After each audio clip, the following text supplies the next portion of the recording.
Hello friends, this is Dr. Sangeeta Joshi from Vidyalankar Institute of Technology, Mumbai. Let us understand the concept of Schottky contact. Now what is Schottky contact? We know that the metal and semiconductor, whenever they are brought together, that is called as the MS junction. So that is the Schottky contact. This is the symbol for the Schottky contact. This metal acts as an anode and semiconductor acts as a cathode, and these are the images of the Schottky diode. Now what is difference between this metal semiconductor junction and the PN junction? Here in fact we are replacing the p-type semiconductor by the metal. This metal may be gold, aluminium, silver or platinum. Now here actually the forward voltage required is much lesser than the normal PN junction. In the normal PN junction it is the 0.6 to 0.7 volt is required to have a forward bias, whereas here it is 0.2 to 0.3 volts. And this is used in high speed switching applications because that is the beauty of the Schottky contact. You can make it very on and off, you can do it at a very high speed, which is not possible in case of the PN junction because of the reverse recovery time. Schottky diode is very simple to fabricate, and it is rectifying contact. That means that it allows the current to flow in one direction only. Now here you can see that the IV characteristics of the Schottky diode as well as the PN junction, and it is very clear that this corner or the knee voltage is in case of Schottky diode is lesser than that of the PN junction diode, and therefore the forward current is many times larger than that of the PN junction, which depends upon the metal and type of metal and type of semiconductor that is being used. However, although the forward current is higher, the reverse current is also larger, which is a limitation of a Schottky diode. Here you can find that for any reverse voltage, the current in the PN junction diode is much lesser than that of the Schottky diode, and that is a limitation of a Schottky diode. And the second limitation is that this low peak inverse voltage. Here you can find that this in case of Schottky diode, it is lower than that of the normal PN junction diode. That is another limitation. Now if we look at the electrical nature of the ideal MS contacts, that means whenever one side you are taking the metal, other side you are taking the either the P type or the N type semiconductor. So based on what type of semiconductor you are taking, if it is a P type or if it is a N type, and depending upon the work function difference between the metal and semiconductor, which one is the higher, based on that the contact will be generated as a rectifying contact or the ohmic contact. Rectifying contact is nothing but the Schottky contact. Now if your metal work function is greater than the semiconductor work function and the semiconductor is N type, then you will end up with a rectifying or the Schottky contact.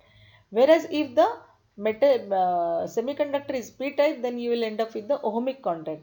And whenever the metal work function is less than the semiconductor work function and the semiconductor is N type, then you will end up with the ohmic contact. And if it is a P type, then you will end up with the Schottky or the rectifying contact. Now let us look at these things in detail. For example, here metal and N type semiconductor, and what is the case? Phi m is greater than phi s. We have just now seen that whenever phi m is greater than phi s, the case is it will end up with the Schottky contact. Now you can look at this band diagram before joining the metal and semiconductor. Now here this is the Q phi m. So phi m is definitely here greater than the phi s value. Since it is a N-type semiconductor, the Fermi level is closer to the conduction band. And whenever you are joining this metal and semiconductor, you will end up with this kind of band diagram because here the Fermi level is higher. So you will have to have the alignment of that Fermi level with the metal Fermi level. And while doing this alignment, the bands at the junction would be bending. Now here you can find that here now the Fermi level is aligned. But while making the alignment at the junction, you will find that the bands are bent up, meaning that the electrons in the N-type semiconductor has crossed this barrier. They are moving into the metal, and this is the diploid of electrons, and only the immobile positive ions would be there. So that depletion is formed only in the n-type semiconductor. It is not in the p-n type. Like in the p as well as n in the p-n junction that happens, but here only in the n type you will be finding this depletion layer. And now you can see here that this portion is the positive ions, and here also you will find that in order to balance that charge in the metal side also you will find that the negative charge is at the interface. So this barrier, basically this phi b, which is phi m minus chi, so this barrier is called as the Schottky barrier. Now look at the other type of the semiconductor. If it would have been a p-type semiconductor, then the Fermi level is closer to the valence band, and this diagram is before joining the metal and semiconductor. Whenever you join them, it will end up with this Venn diagram, because here the p-type semiconductor Fermi level is lower than the metal semiconductor. That means phi m is less than the phi m's. Entire phi m value is less than the phi s. Phi s value is much higher.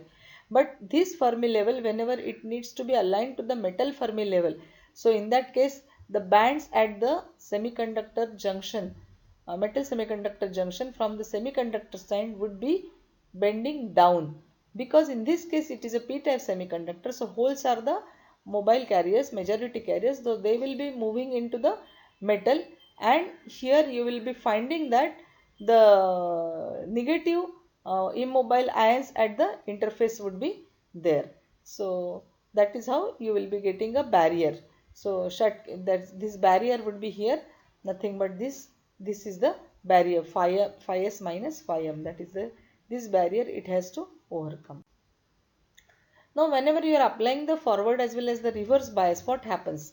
Now here you will find that I have shown the one case. Whenever your semiconductor is the n type, because Fermi level is here closer to the conduction band, so you will find that the V0 is the inbuilt potential, and actually applied externally applied voltage is V. So this is getting reduced, V0 minus V, and therefore the majority of the carriers from the semiconductor would be flowing to the metal side. So that is how you are getting the rise in current like this. So this is the forward bias.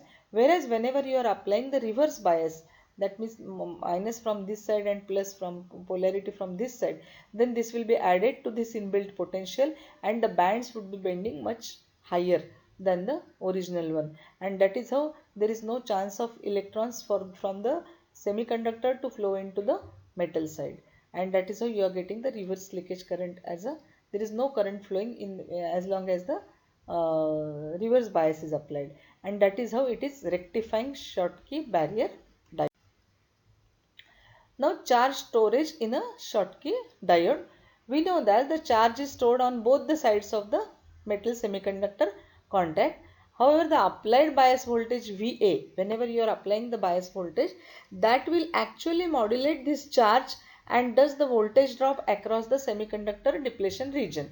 Now this is the depletion region charge. So whenever you are applying the external voltage, it is also modulating that voltage in the depletion. Now what are the advantages of the Schottky diode? The low turn on voltage, and then the fast recovery time we have seen, because on off speed between the switching on and switching off time, reverse recovery time is low, so therefore the fast recovery is there, and low junction capacitance is there.